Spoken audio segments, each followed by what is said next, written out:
Hello, I'm Michael Boyajian, and I'm going to read a passage from my book, Green Enchantments.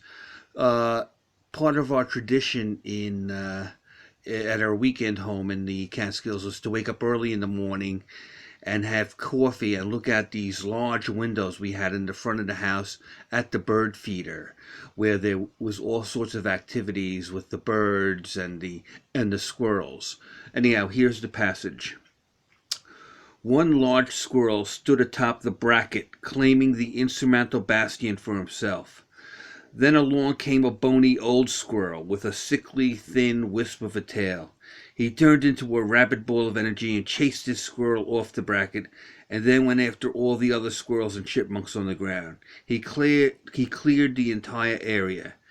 He then climbed onto the bracket like some elfin king and began to gnaw quietly and slowly at a tasty pine cone. He did not even try to reach the sunflower seeds. We observed him for quite a while and speculated on his history and why he did not bother with the seeds. He left after a while and the birds returned. Later in the day, I left in my car to run an errand.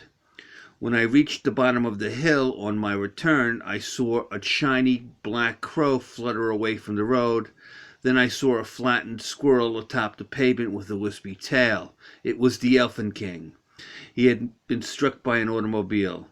I drove up to the house feeling a bit sorry.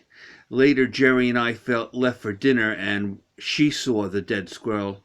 She turned away and began to cry. I realized a few things at that point. First, I should have buried the Elfin King.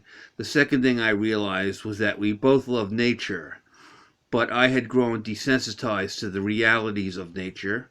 Unfortunately, this made me a mere animal liker, while Jerry was an animal lover.